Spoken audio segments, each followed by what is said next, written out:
type is? Isotonic, and that means equal. So what does that tell us? That an equal amount of solutes and fluid are lost, right? Where are they lost from?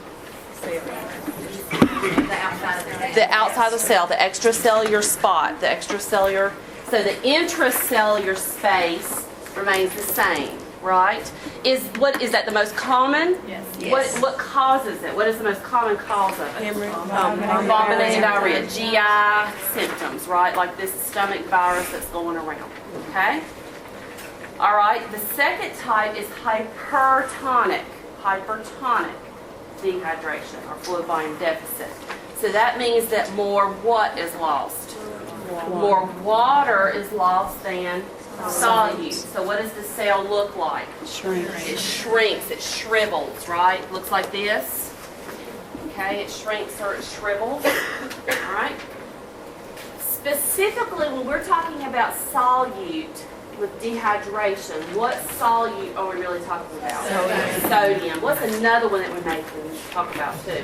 Glucose is the second one, but sodium is the biggest one. So this is hypertonic dehydration. Is you think about eating Mexican food, something really salty, you feel really, really dry. We're really, really dry, really, really wet. Okay. What are some of the causes of hypertonic fluid volume deficit? Excessive. Prolonged fluid loss. Okay, any of the bowel, prolonged vomiting and diarrhea. So not just that short-term 2 or 3 day stomach bug. We talked about Shigella, our Shigella outbreak that we had, Crohn's, any of those bowel disorders, diabetes insipidus, where they're urinating out the wazoo.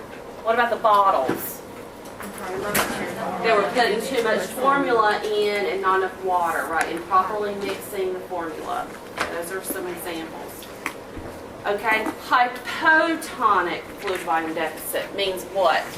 More solute is lost than water. So the cell is swollen. The cell is swollen.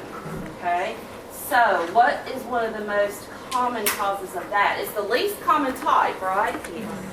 What causes it? All the failures.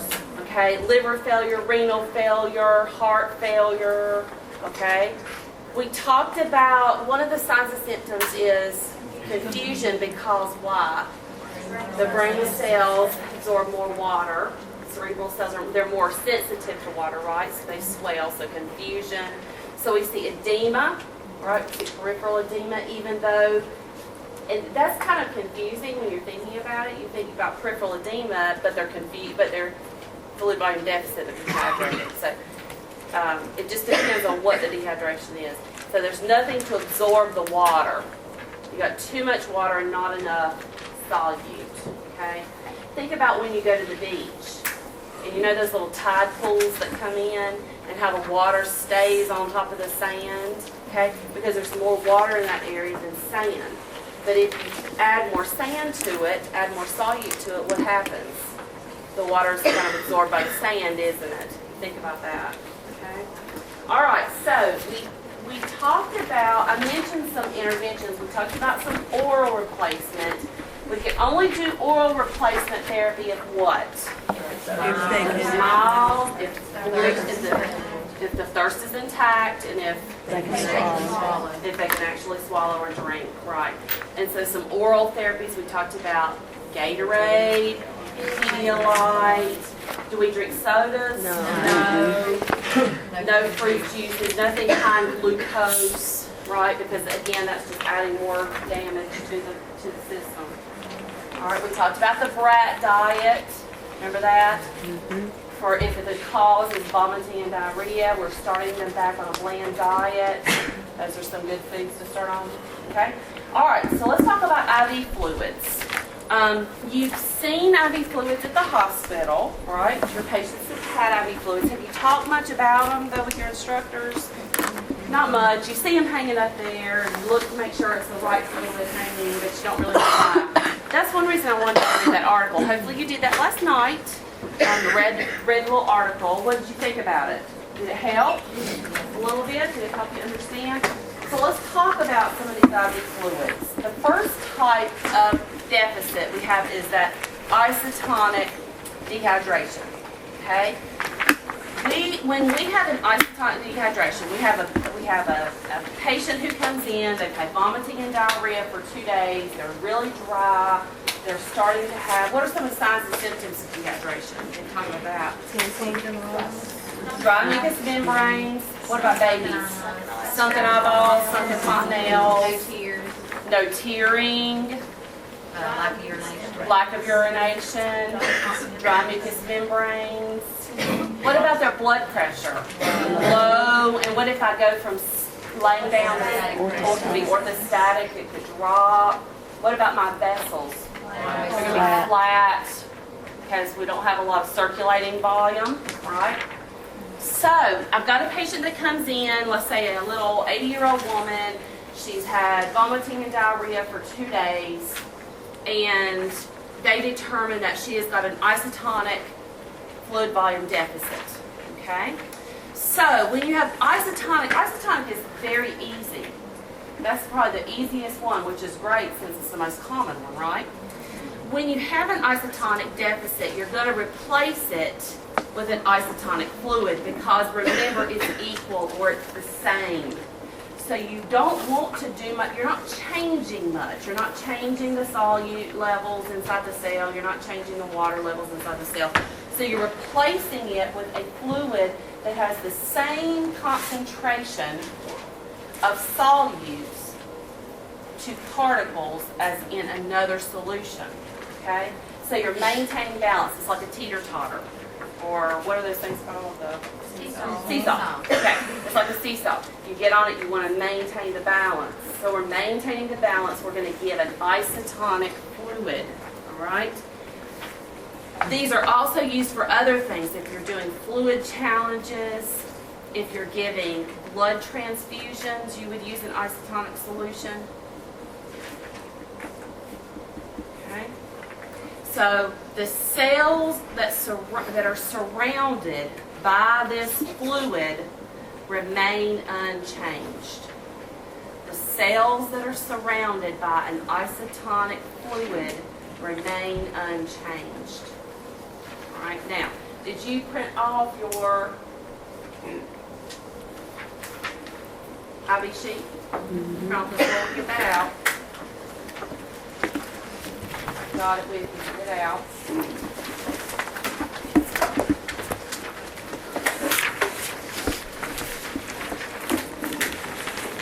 Okay.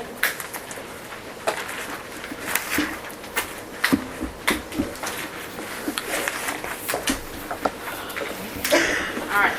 The most common example of an isotonic IV fluid. Okay, the most common example of an isotonic IV fluid is normal saline. It's 0.9% sodium chloride. Okay, and if you see on your chart, it says its content is sodium and chloride. It's isotonic. You see that? It's also used for chloride replacement, and you can put out there to the side the other things we talked about: blood transfusions, fluid challenges. So those are some of the other uses. Okay, that's the most common type of isotonic fluid.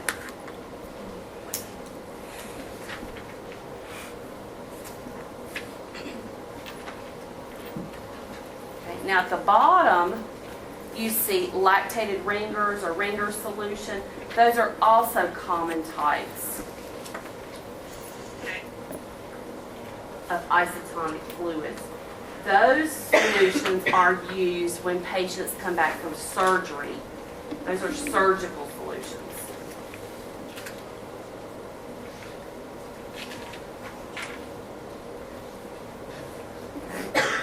Those are more common for that. We're going to talk about some of these other ones in just a second, but I wanted you to point out that the most common one is normal saline. That's what you're going to see, because it resembles the body's cells the closest. Remember, we're maintaining balance.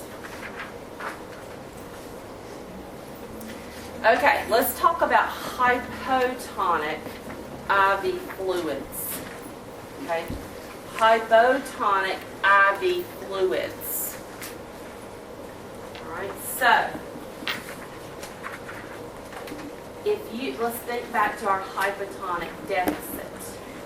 If we have a hypotonic fluid volume deficit, what does that mean the cell looks like? It's swollen, right? Here's our hypertonic deficit. That means that there's more what inside the cell? There's more water inside the cell than solute. So remember the ocean, remember the sand. What do I need to add more of? Solute. Okay?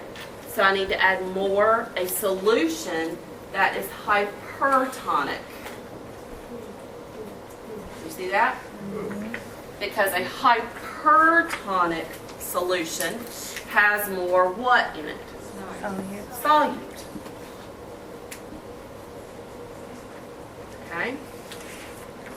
Now, if I've got a hypertonic fluid volume deficit, my cell looks like this, right? It has too much sand and not enough water. So I've got to add a fluid that has more water than sand, right? So I've got to have a what type of fluid? Hypotonic fluid. You see that? That makes sense? Because remember that our goal is balance. Our goal is balance. We've got to balance it out. So if we have a hypotonic deficit with a swollen cell, we need to add a hypertonic solution that has a lot of sand in it. Think again about the ocean, a lot of solute. If we have a hypertonic deficit, we need to add a hypotonic solution because we've got to add more water and solute. That make sense? Everybody with me? So it's an opposite effect as opposed to over here where we just have a regular old isotonic fluid. Okay? Now, some examples of hypotonic IV solutions. Some examples are half normal saline. So 0.45 normal saline. And you see that on your list up there. Okay.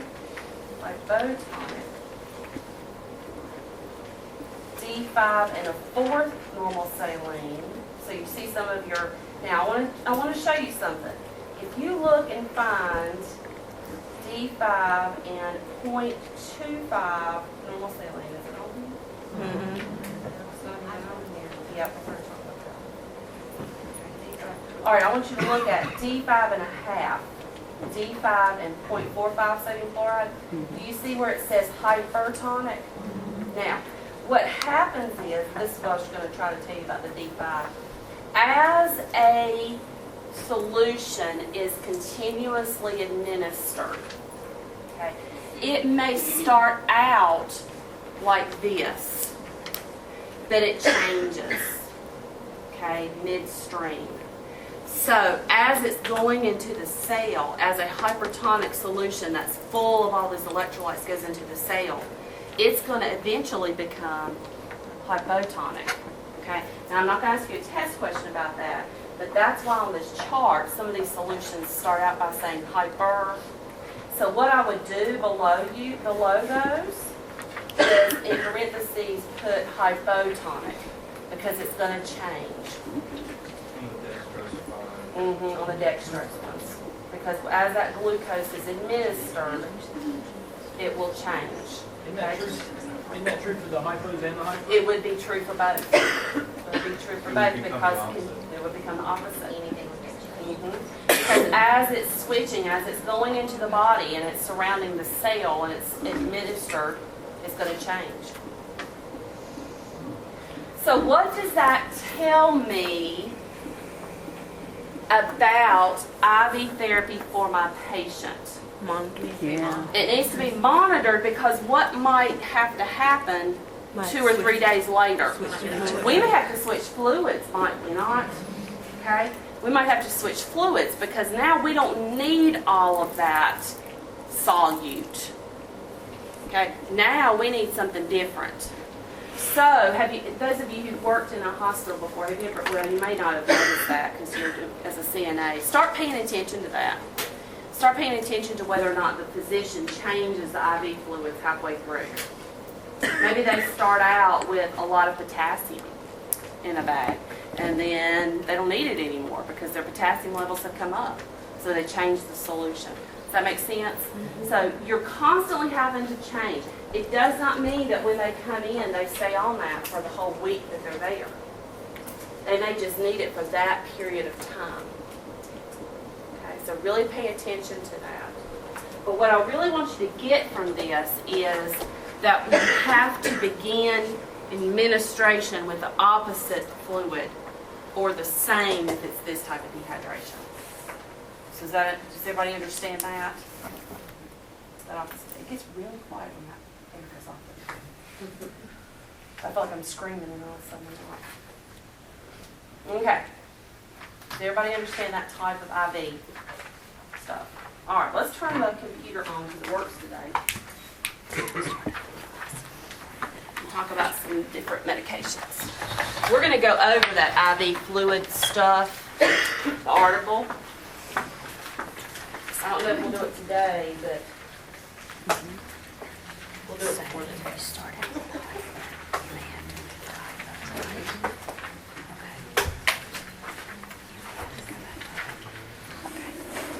While this is coming up, what about labs with fluid body deficits?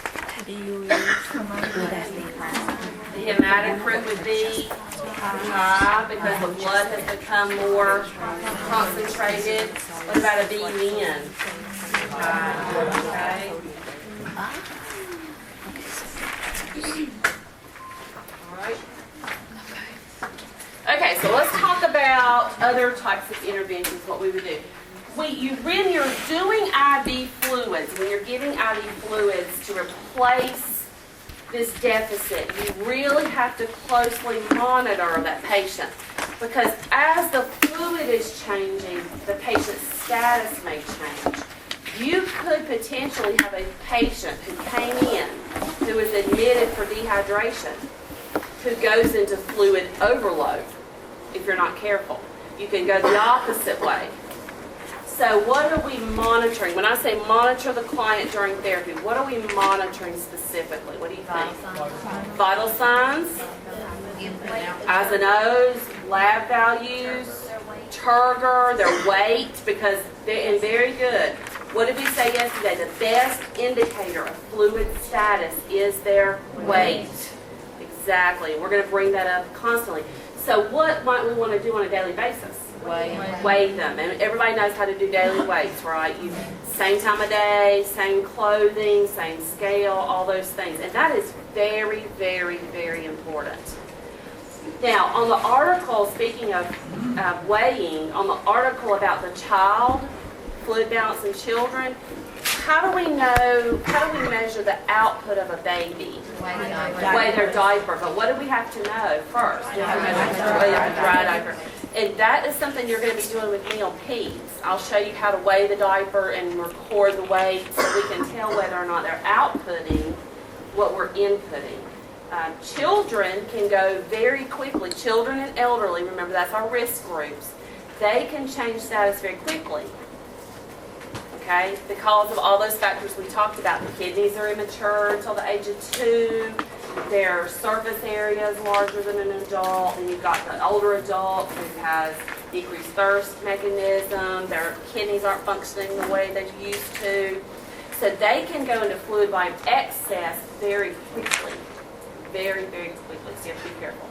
Okay, so we talked about those things that we're monitoring. What about lung sounds? Okay. Because when we talk about fluid volume excess in just a minute, we're going to talk about how we hear crackles and bronchi and rales. when they get into fluid volumes excess, there's fluid. What about, we talked about turgor, but what about edema? We're checking for edema, right? And not just in the periphery. We also talked about yesterday for patients who are bedridden, their sacrum, their back, the back of their legs, their distended abdomen, especially for people who have chronic illnesses. We talked about ascites. Okay? So all those things are very closely monitored.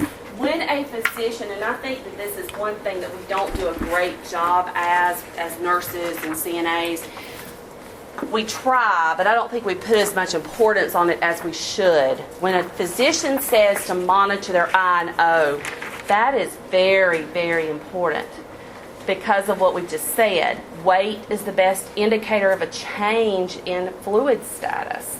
So really, really pay attention to that I and O. Okay. Now, we are wanting them, our goal is to promote return to adequate oral intake because they can't stay on IV fluids forever, right? We can't keep on that forever. And IV fluids will depress some of that thirst too because the body's not thirsty. Remember, thirst is not the most reliable indicator of dehydration. However, if you continuously give them fluids, they're totally not going to feel like they need to drink or take anything in by mouth. So as the patient is getting better, their fluids should start to decrease in amount. We should be turning their IV fluids down. You should see a physician order, if their rate was 150, it should go to like 75, and then maybe just keep vein open and then stop. Because we want to see that they can intake on their own, right?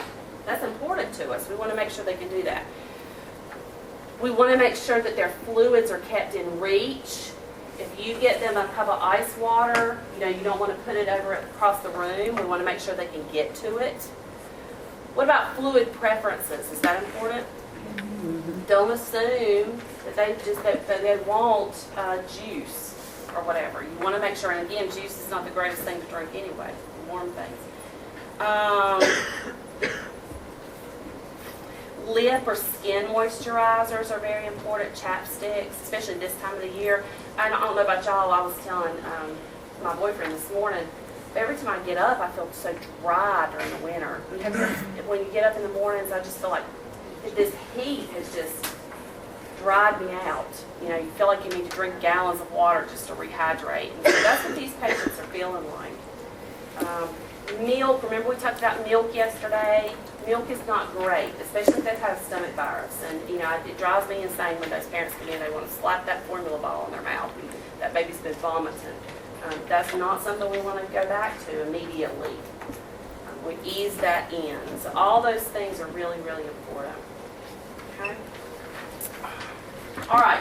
Now, with fluid volume deficit and excess, we're treating the underlying condition. Does that make sense?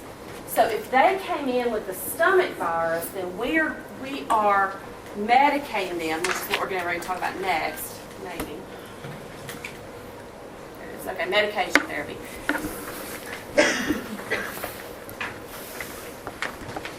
Okay, we're medicating them for the problem that they have.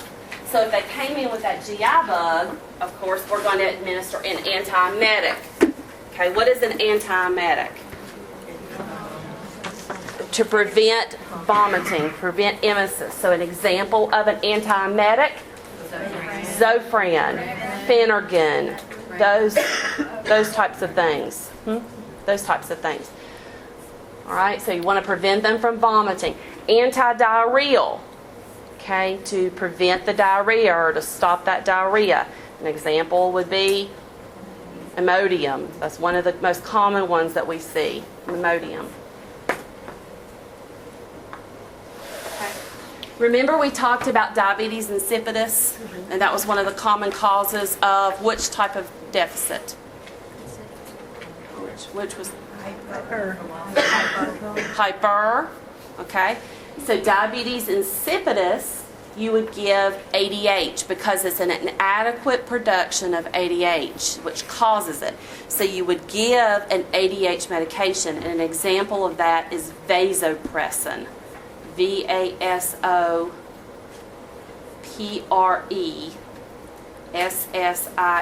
vasopressin.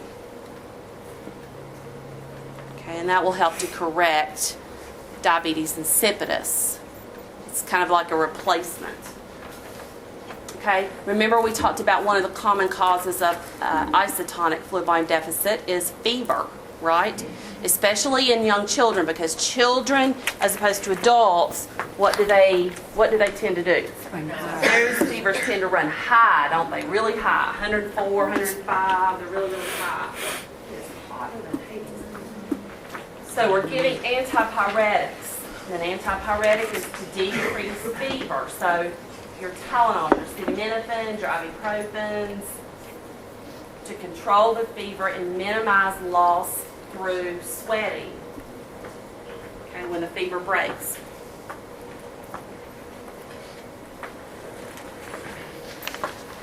Okay, so we're treating the cause.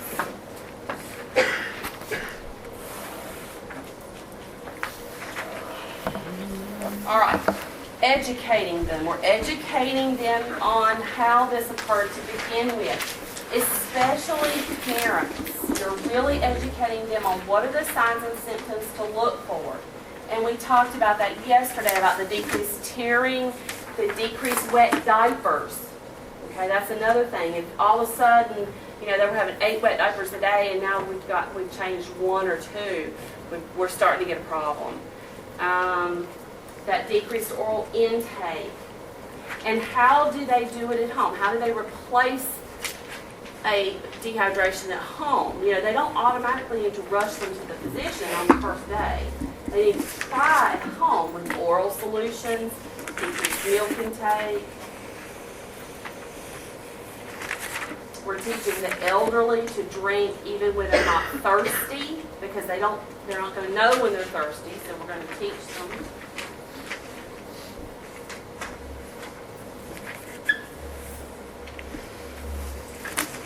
And then dietary education, avoid things high in solutes when they're dehydrated, like sugar, caffeine.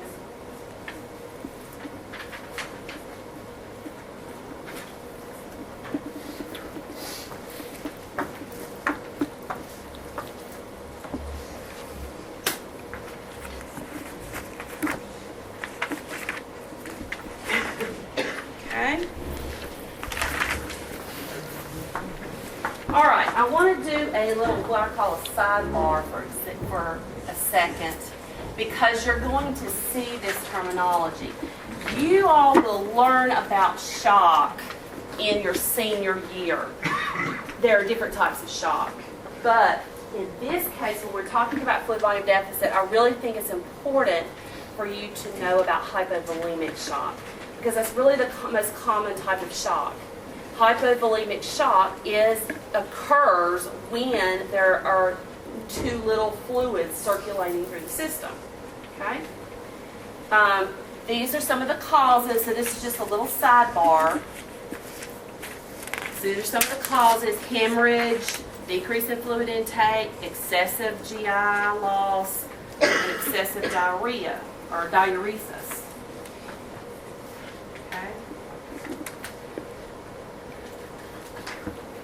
When you've got someone who is going into shock, they have passed the point of just being dehydrated. Okay? When you've got someone who is going into shock, they are nearing a code status. They're getting ready to crash on you. So this is a severe situation that has to be fixed immediately. Okay? This is well beyond trying to give them Pedialyte. These patients, when you assess them, are not going to be alert. Okay? They're very, very lethargic, difficult to arouse. It is a life-threatening situation. Their urine output, remember we talked about that yesterday, that 30 cc's an hour is what we expect in an adult. What about children? Do you remember?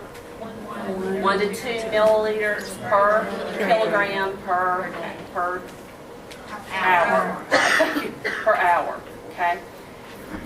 So their urine output is scant. They're very lethargic, very difficult to arouse. Their heart rate is up, but their blood pressure remains low. In shock, what is happening is the body is saying, oh my gosh, this person is getting ready to die. So I need to save the most vital organs. I need to salvage the most vital organs. So it's going to shunt what little volume you do have to the most necessary organs, which is the brain, the heart, and the lungs. Okay? So in shock, and that is a common thing, you need to know that. In a shock situation, the body is going to shunt the blood away from the periphery to the brain, the heart, and the lungs. You're not going to have any urine output. Their arms and their legs are going to be cold. Their capillary refill time is going to be extremely long. Okay? Their heart rate increases because it is trying to shunt that blood to those vital organs. But their blood pressure is going to be low, because where are we getting their blood pressure? On the extremities, on the periphery. The blood pressure is going to be low, but the heart rate is going to be rapid, because it's trying its best to save itself before it crashes. So it's trying to save these organs. So you may have a patient who goes into hypovolemic shock. They start having renal shutdown. Okay, their kidneys aren't working anymore. So you're not going to see any urine output. You're going to have cold extremities, increased capillary refill time. They're lethargic. You can't get them to wake up. This is a scary situation. And it can all come from decreased fluid intake, okay, or loss. Okay, they've had this bug for 3 or 4 days without treatment. Okay, so it could be a very scary situation. You're treating the cause, and really that's the only thing I'm really going to talk about with hypovolemic shock. I just wanted to kind of introduce it to you. You're going to go into more detail your senior year. But you're treating the cause. All right, so the first thing you would do, of course, is call a code. You would make sure they have IV access, okay? And we're going to talk about this again when you're seniors, about the types of IV access. Are you going to have an easy time getting an IV? No, because there's not going to be any blood. The veins are flat, they collapsed. Remember, all that blood is being shunted. What you do have is being shunted to those vital organs. So getting a peripheral IV is going to be very slim hope.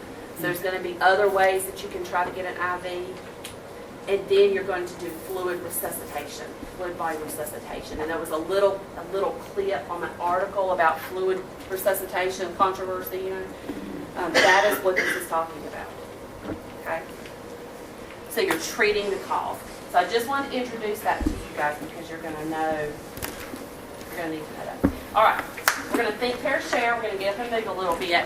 You have that clip. You have that case study that I gave you. Increases. So there's fluid gained in the extracellular space, but the intracellular space remains normal. Just like with isotonic fluid volume deficit.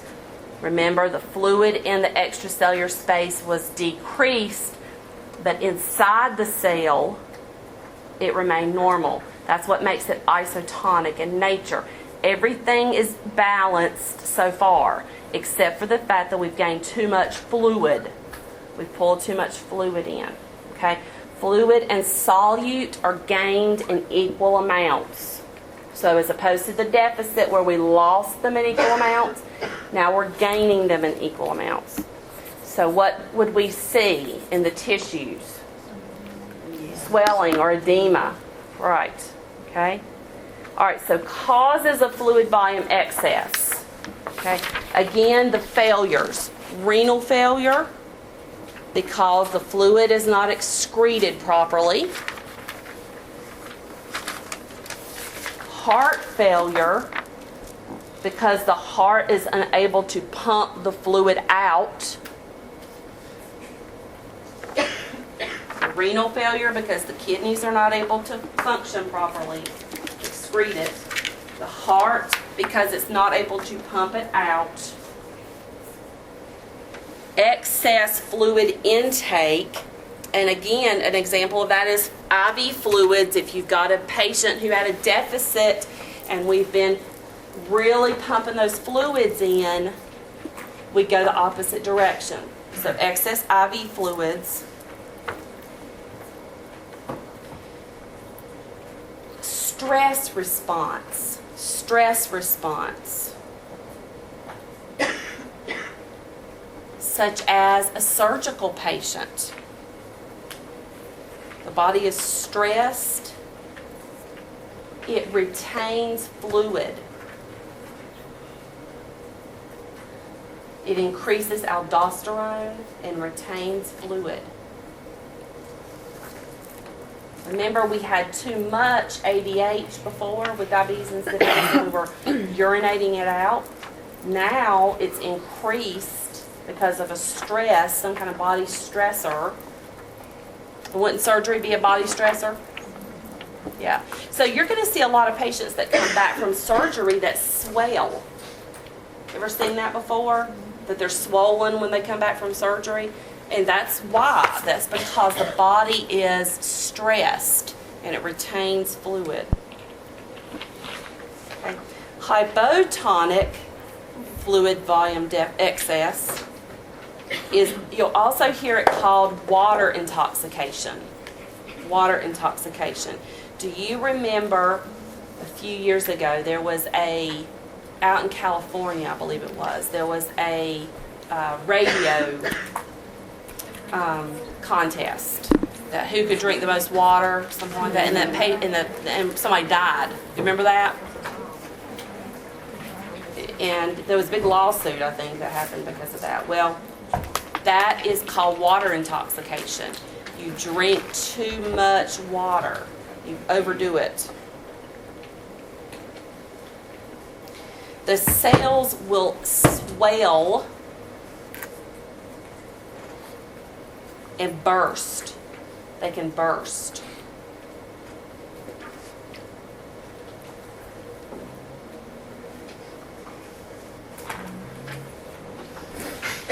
Okay, so fluid shifts out of the extracellular fluid into the cells, and they can swell and they will burst. It's called water intoxication.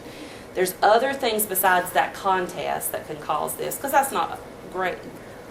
It's just a good thing. That's not a common cause. Repeated irrigation. Repeated irrigation. Such as if you have an NG tube, and they say to irrigate your NG tube every so often, you can actually overdo it.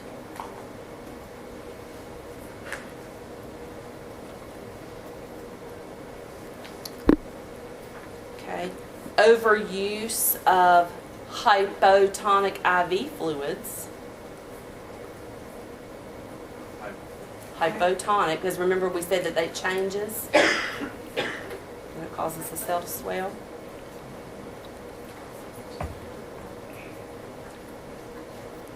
Now remember we talked about the formula before, and I said that they add too much because they're not sure about how to mix.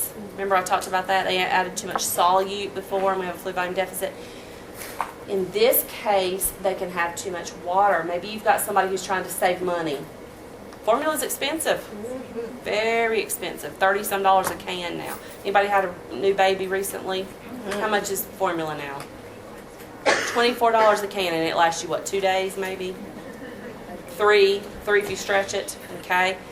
So if you don't have that, I mean, that's expensive, which is another reason we breastfeed. Right? I'm a breast lady, so you're gonna You're going to hear that all summer long. We were talking about like inflammation, and I think in the book it says something about some of the enemas like isotonic causes fluid overload sometimes. Yes. Enemas, free water tap enemas, yeah. Yep. So back to the bottles though, one thing I do want you to know too, one of my biggest pet peeves, and it just drives me crazy to the point where I will say something to people in Walmart. I'm not a popular person when I see babies in Walmart. Water bottles. Babies do not need water in a bottle. That is a big, big no-no. They get enough water through their formula or breast milk. What happens is that causes weight loss in babies. You'll start seeing babies losing weight because what does water do if you drink too much of it? It fills you up. You don't want to eat, right? That's why a lot of people who diet drink a lot of water because it fills them up and they don't want to eat. And that's what happens with babies. Their tummy feels full, so they're not going to cry and eat like they should.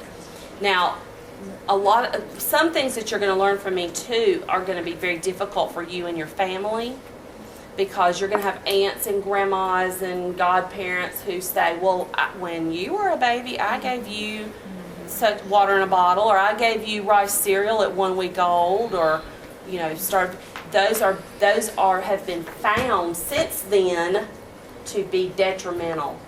So you just have to very gently say, but Miss Ward said that it's wrong. Okay? So if the baby is dehydrated, then you can't give them water. What do you give them? Pedialyte. Yeah, you don't give them water. Free water is bad because they're not getting anything from it. They're not gaining any electrolytes. They're not gaining anything else. So if you've got a baby who's dehydrated, you stick with Pedialytes. So that at least they're getting the electrolyte solutions. So now I won't be the only one going to Walmart, and if you see somebody standing in line with you that's giving their baby a water bottle, you say something, okay? All right. Or propping a bottle. Like, how many people have I stopped saying that's, yeah. One day I'm going to get stabbed in Walmart. So, that's right. That's right. Not a popular person, but you got to be very careful. Okay? Yeah. So, does everybody understand that? That is a very bad thing.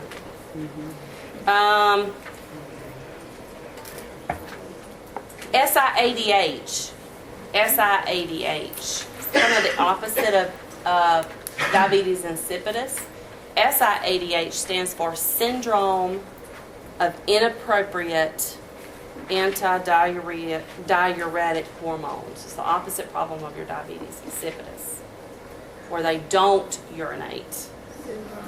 Syndrome of Inappropriate Antidiuretic Hormone. Did y'all talk about that in anatomy and physiology? SIADH. It's the opposite problem of diabetes insipidus, where they retain fluid. They retain too much fluid.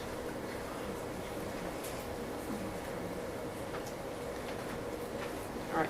And again, there's no hypertonic fluid volume excess. So we have two types to remember for this. And the most common is, of course, your isotonic. Right? Okay. I didn't let you have a break. I guess I should. But it's pouring down rain, so smokers don't really need to go to the road anyway. So let's just take 5 quick minutes. Go pee if you need. Factors for fluid volume excess. Age, again, we've talked about that before. Elderly and infants. Kidney function, again, for both is a big deal. We talked about they can't concentrate, infants can't concentrate, but they also can't eliminate excessive amounts of fluids. Just like if you've got an elderly person who has too much fluid, their kidney function has decreased because of age, so they can't eliminate like a younger person would. Okay. Acute illness, I've got a picture of the surgical suite up here. We mentioned surgery was a risk factor because it activates the stress response, increases the release of cortisol and aldosterone.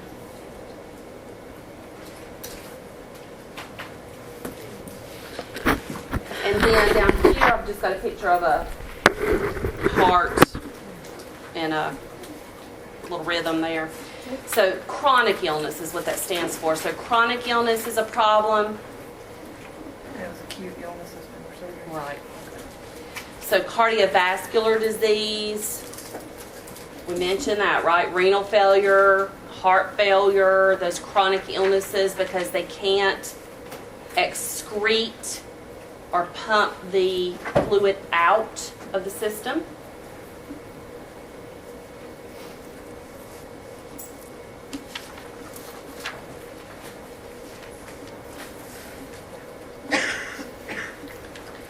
Okay, so what do these patients look like when we're assessing them? Of course, the biggest thing is edema, peripheral edema.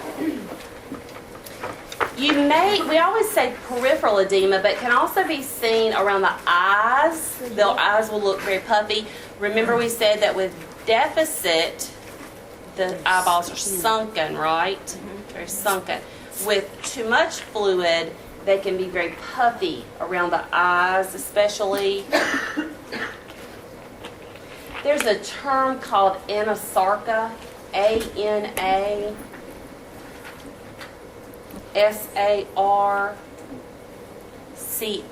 anasarca. And that means generalized edema. Generalized edema. So that's edema everywhere, all over the body.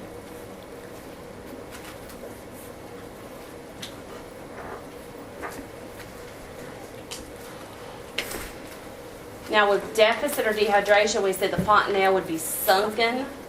In this case, it would be bulging. Okay, so if you feel the top of the little baby's head, and this is a child again who's less than 18 months old, because at 18 months the fontanelle closes. But a little one, you feel their little head, you're rubbing their little head, and you feel this bulge up there, and it's a tight, tense bulge. That's an increase in pressure.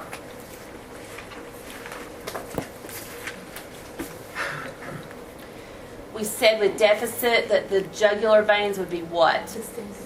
Flat. So in this case, they're going to be distended. They're going to be jugular vein distension, especially if you put the head of the bed up.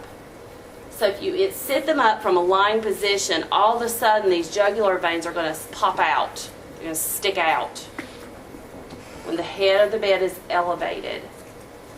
You might also hear, because there's so much fluid circulating, an extra heartbeat. Remember when we were doing assessment and we talked about gallops and S3s and S4s and those extra beats? With excess fluid, because there's so much circulating in there, the heart has a hard time pumping it through, you may hear an extra beat, so gallop.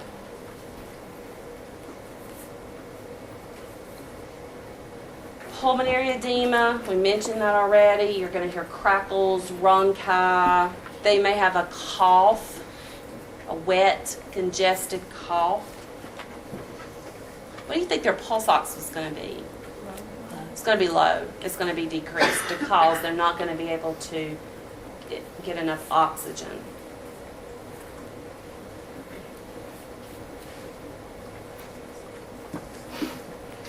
Now I've got two things underlined up here, which should tell you that those are very important things. With edema, you're going to have a full to a bounding pulse. Full to a bounding pulse. And remember we talked about weight. That's the most accurate assessment of fluid status. So they're going to have an acute, rapid weight gain.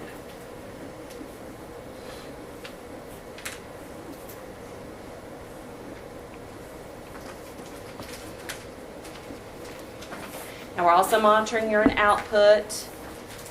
If the body is not, if the kidneys, if we've got the failures, the renal failure, the heart failure, the kidneys may not be functioning like they should. So you may still have decreased urine output, like with the deficit. But with the deficit, it's because we didn't have anything in there to begin with. In this case, it's just not able to excrete it. So the fluid is there, you've got enough fluid, it's just sitting there though because the kidneys and the heart are not able to get rid of it. So your output may be decreased and then it may be increased. You may have polyuria if the heart and the kidneys are functioning. So it just depends on whether or not their heart and their kidneys are functioning as they should. If they weren't, would it get so extreme that you would have to do dialysis? Yes, yes, it sure will. That's one of the big causes of dialysis is that when the heart and the kidneys function, they do get fluid volume excess, edema, so they have to constantly have it drawn off. There's no other way to get rid of it. Yes, sir. Okay, so you said that the kidneys may not be functioning. If they aren't functioning, if you have renal failure or heart failure and they're not functioning, you're going to see a decreased urine output. Just like we did when we had fluid volume deficit, except in this case, it's not because we don't have anything there to urinate out. In this case, there's something there, they just can't eliminate it. But it's possible with this that the heart and the kidneys are functioning. Sure, right. In us, in the general population who don't have kidneys and heart problems, it's possible to have polyuria, where we have too much urine. So it just depends on your heart and your kidney function. Okay. Now, remember we talked about the fact that cerebral cells, what do? Absorb more water. They're more susceptible to fluid. So what could be their mental status? Confusion, change in level of consciousness. They may complain of headaches or visual disturbances, like floaters before their eyes. So all of those neurological things that go along with having too much fluid around the cerebral cells. Does that make sense? Okay, now our lab work. Before we said that the hematocrit would be what? High with fluid volume deficit. In this case, what would it be? Low, because the concentration is diluted. Because there's so much circulating volume. So in this instance, the hematocrit would be low. Okay, a BUN decreased. And I put a chest x-ray up here. It's not a lab, of course. It's a radiography type thing. But if you've got somebody who starts with the cough and the wet lung sounds, and if you've got somebody who's in heart failure or renal failure and they start filling up with fluid, they develop fluid volume excess, you can hear them from the doorway. I don't know if you've ever heard a patient like that.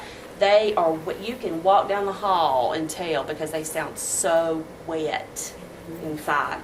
So a chest x-ray would let you know if there's fluid building up around the heart and the lungs.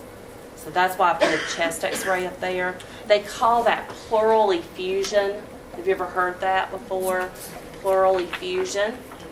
And what that is fluid that's building up in the pleural space around the organs, around the heart and the lungs. So pleural effusions. Okay? Everybody okay? Good? All right, so some nursing diagnoses, just to flip through a couple of these. We had fluid volume deficit. Now we've got excess fluid volume. There is one that's called risk for pulmonary edema. Comfort.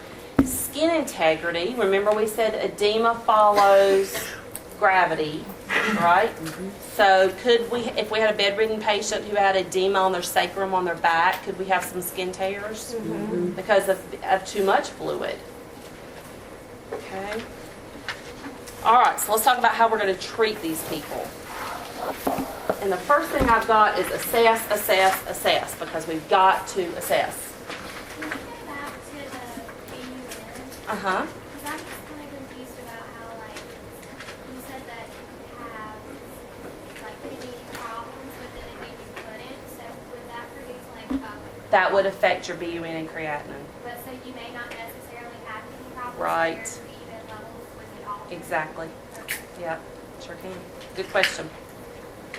Okay, assess, and that's really what we have to do. I mean, that's our first nursing function as nurses is assessment. Even before you call the physician, I don't want anybody to be calling the physician and not having their data. You know, that physician's not going to be very happy, right? So if you notice, if you walk into your room, you switch shifts, you walk into your room, your patient's really drowsy, their vital signs are not really stable, you listen to their lung sounds and they're just crackly and wet, they've got this horrible cough, you hear this extra heartbeat, you're going to do a full assessment. You're going to check for edema, anywhere, all those kind of things. They'll get their vital signs before you call the physician. Because what are they going to ask?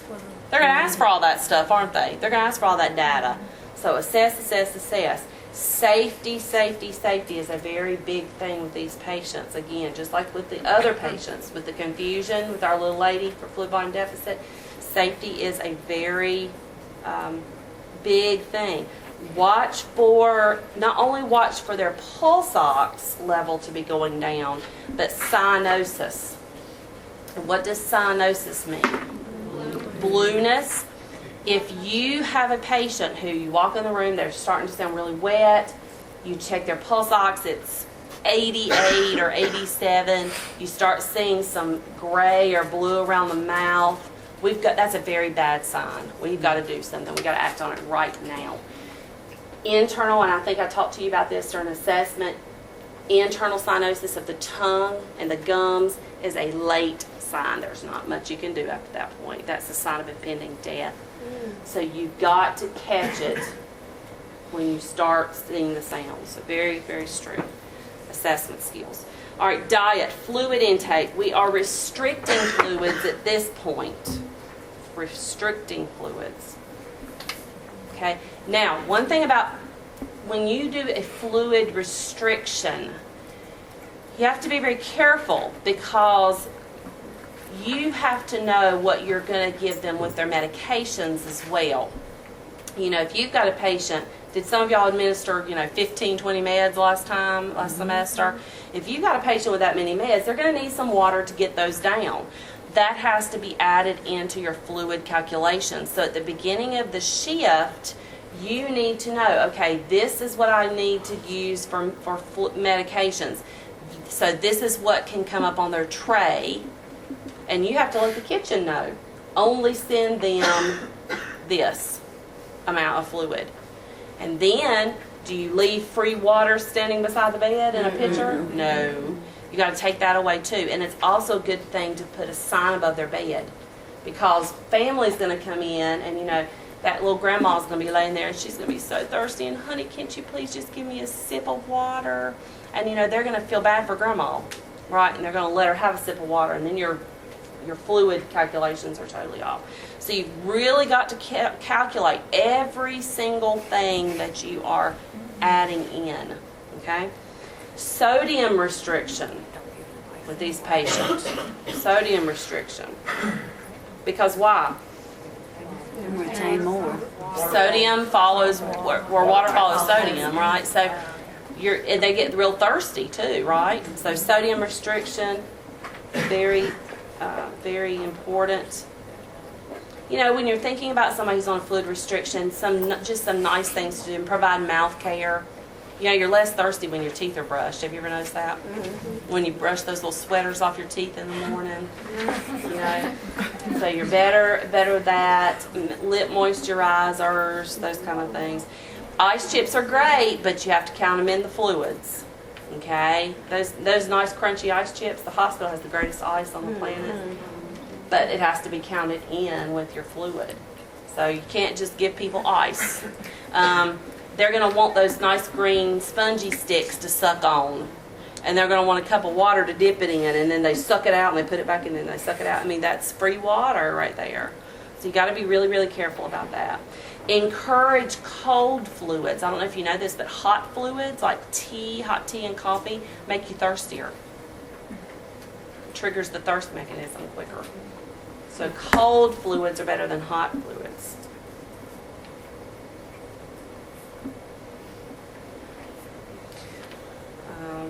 Let's see, restricting IV fluids. Patients who are on fluid overload, if you walk in a room and you notice that that patient is in fluid overload, they're starting to sound wet, you've got some edema, their vital signs are not looking so hot, it is okay for you as the nurse to stop their IV fluids or turn them way down and then call the doctor. If it is an emergency situation, you're really seeing that patient start to look bad, you've got warning bells going off in your head, it is okay to saline lock them or loop them off and then call the physician. Now, you don't leave it that way because you don't have a physician's order to stop the fluids, but you do need to make sure that it's okay to do that and then call them in an emergency situation. Now, they will order diuretics in some cases to help to promote that excretion of fluids. Loop diuretics. Have y'all talked about types of diuretics? Loop diuretics, what's an example of that? Lasix. Lasix. If they need the potassium, maybe they have heart failure, they have chronic heart disease, and we don't want them to excrete potassium because we need it for cardiac circulation, then we do potassium-sparing diuretics. An example of that is aldactone. Aldactone is a common one.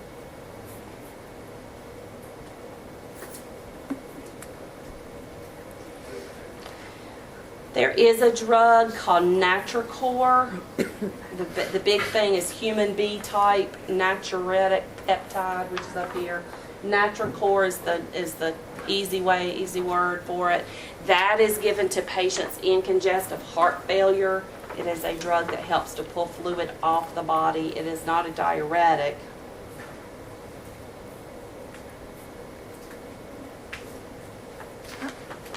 How often do they use albumin as a diuretic?